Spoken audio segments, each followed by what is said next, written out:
Sal Mineo, the young star who once shook America with his role in Rebel Without a Cause, left behind a secret list before he died. A list of famous Hollywood men who had hidden affairs with him. Among them was one man once celebrated as the very symbol of American masculinity. That relationship cost Sal Mineo more than just heartbreak. It may have cost him his life. Was it those revelations that led to his silence forever? Why did Sal Mineo choose the final moments of his life to expose the truth? And what secret was so dangerous that all of Hollywood had to erase every trace? In just one night, everything will be revealed in today's video. And which is strange because of the subject matter. We were very surprised at this kind of thing. With his youthful appearance, sharp intelligence, and a magnetic charm that set him apart from other Hollywood actors of his time, Sal Mineo quickly became one of the most sought-after names in the industry. But it was not just his looks. He proved his talent through roles in Giant, Exodus, and a series of daring performances that led him to become the first Italian-American actor to receive 2 Oscar nominations before the age of 23. A record that still stands today. Yet, the spotlight did not last. As one of the first openly gay artists to challenge Hollywood's silent rules, Sal was quickly pushed out of leading roles. He was labeled as too soft for a masculine image and quietly cast aside by the very industry that once called him America's most promising young actor. Still, Sal never stopped loving. And his first love, the one he was willing to risk everything for, was James Dean. James Dean, the first love, and the great heartbreak. The symbol of rebellion, sensuality, and defiance, James Dean did not just light up the screen. He made all of Hollywood tremble with a raw kind of brightness in a world built entirely on illusion. But that light did not only come from his acting. It came from a secret he never dared to say aloud. A secret named Sal Mineo. Sal walked into James's life like fate, right at the start of filming Rebel Without a Cause. While the world saw them as 2 perfect co-stars, behind the curtains and in the shadows, they already belonged to each other.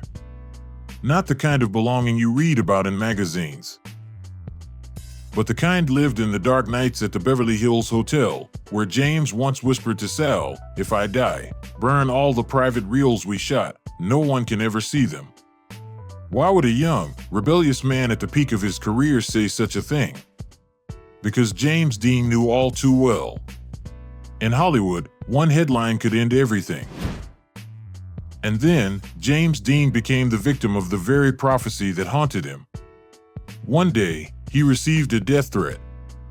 An anonymous note was left in his dressing room, written in pig's blood. The message read, "Choose your career or your little boyfriend." James panicked. He cut off all contact with Sal for 3 weeks. But Sal did not let go. He showed up on the set of Giant and stood in the scorching sun for hours, just to say one sentence. "If you run away, I will die." 3 weeks later, James Dean was gone. A car crash, maybe. But an anonymous mechanic once told Confidential that the brakes of James's Porsche had been tampered with just before he left. He was paid $12,000 to stay silent and warned, "If you speak again, your daughter will not make it to school." After that, no one mentioned it again. And Sal, the only one who knew that the car had been taken to a private garage 2 days earlier, never dared to speak a word. He became paranoid. He stuffed cloth into door cracks at night, afraid of hidden cameras. Some claimed he hired an exorcist. Others said he once called NBC at midnight, crying and shouting, "I have James Dean's sex tape, but I cannot keep it anymore." The station hung up. 2 weeks later, the NBC office caught fire. Every call record disappeared. And that was just the beginning. Because the next man to enter Sal's life, Bobby Sherman, had a secret of his own. A secret so dangerous, it could have rewritten everything. If you are brave enough, I will tell you right after this. Bobby Sherman. A love affair exposed. And an engagement scandal that shook the industry. In 1963, Sal Mineo, once the shining star of Rebel Without a Cause, was slowly fading from the spotlight. The name that once made teenagers scream was now forgotten in favor of a new generation of heartthrobs. Desperate to hold on to what little fame remained, Sal made a bold move. He went public with Jill Hayworth, the only daughter of Louis Hayworth, a cold-blooded film producer with enough power to rewrite Hollywood narratives with just one phone call. Sal first met Jill at a backstage party at the Sunset Tower. She had blonde hair, red lips, and eyes that danced like she already knew what every man in the room wanted. She walked straight up to him and purred, "You are the sexiest anti-hero ever put on screen." To Sal, Jill was a lifeline. Beautiful, famous, and untouchable. She was the perfect mask to cover the truth burning inside him. The desperate need to love a man. Then came Bobby Sherman. For years younger than Sal. Innocent to the point of disbelief, yet with eyes that could make anyone forget the world around them. They met by chance during a recording session at NBC. Curious and unsure about his feelings toward men, Bobby pulled Sal aside and asked, "If I feel nothing when kissing a girl, is that wrong?" Sal laughed, stared at him for a long moment, and whispered, "It is not wrong. You just have not kissed the right person yet." From that moment, they began to meet in secret. Their world existed inside a penthouse in Laurel Canyon, rented under a fake name. Bobby still called his girlfriend. Sal still walked red carpets with Jill. But when night fell, the two of them touched in silence like the outside world had never existed. But secrets do not stay buried in Hollywood. One night in August 1963, Sal was spotted leaving the Beverly Hills Hotel wearing track pants and dark glasses. A gardener noticed a ring on his finger, the same ring Bobby had worn during a recent television appearance. At the same time, a hotel clerk found a billing slip marked with two sets of initials, SM and BS, written in red ink. The handwriting matched Bobby's fan mail. Confidential magazine received an anonymous tip. A Cuban-born paparazzo tracked Sal for 3 days. Then he captured the photo. Sal kissing Bobby on the neck beside a parked car in an underground garage. A place they thought no one could see. But the real explosion did not come from the photo. It came from Jill Hayworth. One afternoon, while looking for aspirin in Sal's bedroom drawer, she opened a music box. But inside the music box, there were no necklaces and no love letters. Only a single cassette tape. It was an audio recording of Sal and Bobby. No words. Just breathless moans. But it was enough.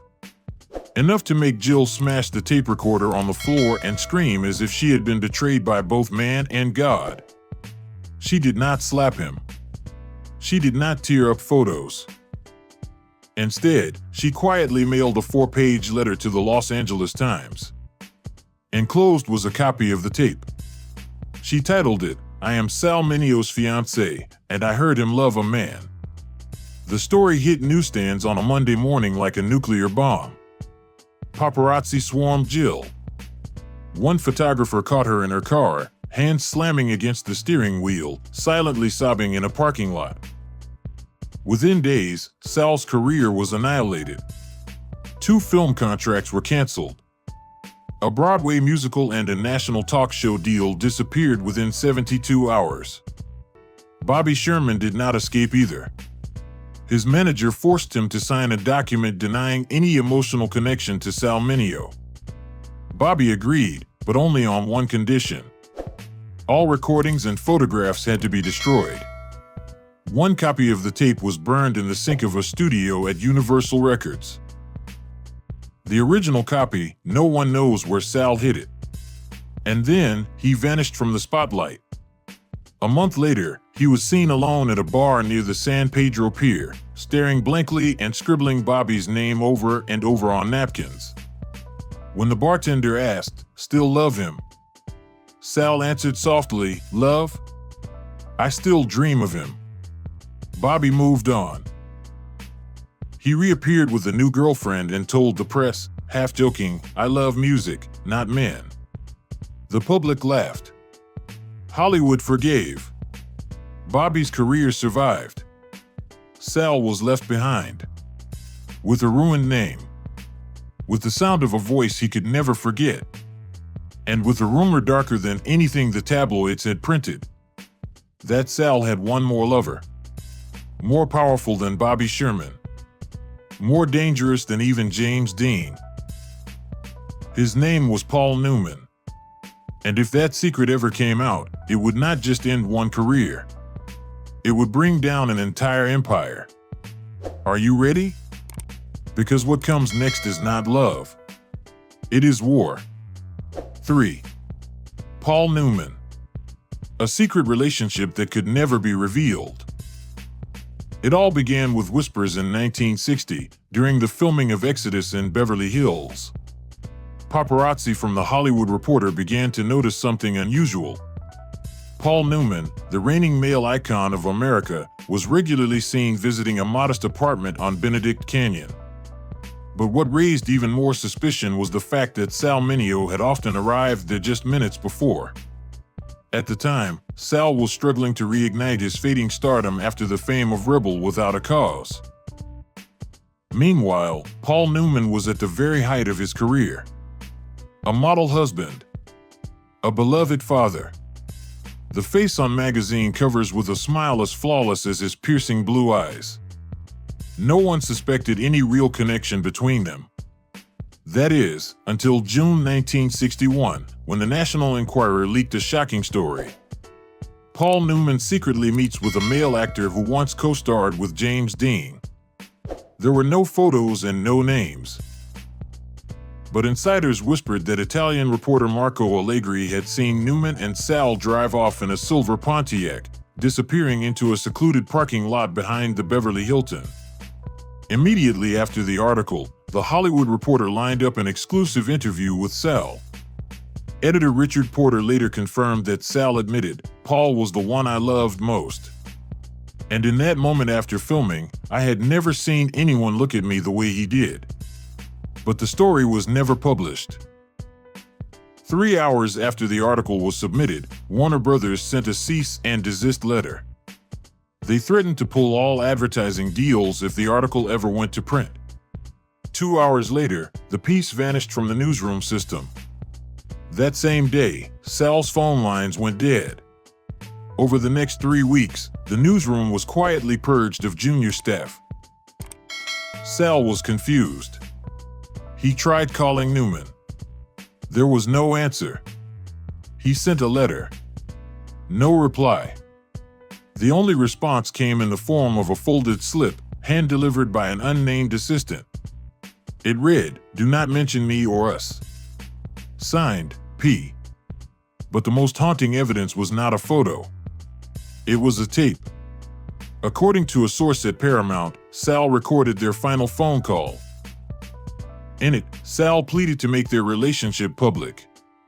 Newman replied, "I love you, but not enough to lose everything for you." The tape was hidden in a Super 8 film can behind a painting in Sal's Santa Monica apartment. After Sal died in 1976, that apartment was ransacked. Police records confirmed that unknown individuals broke in. Everything remained in place. Except for that one missing film can. Newman never spoke Sal's name. Not in interviews. Not in his memoirs. Not in press releases. But Sal's closest friends never forgot. They said he was never more broken than he was after Paul. Because Paul was the only man who made him believe in real love. And then treated him like a mistake that had to be erased. Yet the next man in Sal's story would not remain silent. 4. Marlon Brando. A brief romance that burned out fast. The whispers began in 1962. Sal was seen multiple times near Brando's filming locations. More telling, he was spotted exiting the same hotel using the same yellow cab Brando had taken earlier that day. A room attendant at the Chateau Marmont once recalled dialing room 304, expecting Sal, but it was Brando who picked up the phone. After that call, neither of them came out again for the rest of the night. Brando, known for his mystery and magnetic presence, had long been rumored to cross both sides of the line. According to a source from Confidential magazine, it was Brando himself who approached Sal at a party hosted by Elia Kazan. What followed were a few secret meetings, alcohol, physical encounters, and then complete silence. Sal loved deeply. Brando did not. One day, Sal received a return sweater and a note that read, "I do not nurture feelings, not for anyone." No breakup, no explanation, just another scar on an already fragile heart. Later, Movieland Confidential published a blind item implying Brando once slept with a young actor known for gay roles. Only one of them fell in love. No names were mentioned. No one denied it. After Brando, the rumors surrounding Sal became darker and more complex. It was said that Paul Newman had quietly pushed Sal toward Tony Perkins and Brandon DeWilde. A leaked casting memo once warned, "Avoid pairing DeWilde with Sal. Raises too many questions." A tabloid reported the three were seen leaving the same hotel suite minutes apart. The story was quickly buried. When Sal died, both Perkins and DeWilde refused to comment. Their long silence only made the rumors more believable. The only one who never turned away was Courtney Burr. Not famous, not glamorous, but the man who stayed with Sal through the final 6 years of his life. When Sal was stabbed outside their apartment door, Courtney was the one who found him. He sat by Sal's side for over 7 minutes before calling 911. He did not scream or cry. He simply said, "The man I love has been murdered." But the media did not let him grieve. Instead, they twisted him into a suspect, photographing the apartment, speculating about every detail, even the 2 glasses of wine left on the table.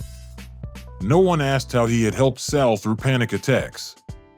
No one mentioned how he had hidden Sal's final voice recording to protect his name. After the funeral, Courtney went to the cemetery alone. No family, no Hollywood friends, just him and a bouquet of white flowers laid on a grave still considered controversial. He never gave interviews, never wrote a memoir, never asked for recognition. But in a letter to one of Sal's old friends, he wrote, "They think I survived, but I died the same night as him. I just haven't been buried yet." Sal Mineo was not killed by a stranger. He was killed by an industry that decided his truth was too dangerous to be known. He may have loved the wrong people or loved the right ones at the wrong time, but one thing is certain. He died carrying too many secrets. And to this day, no one has dared to reveal all that he knew or everything he was trying to protect. What about you?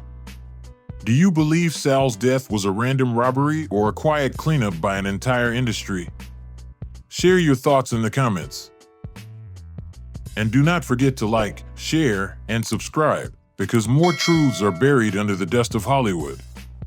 And the next name on the list might chill you to the bone.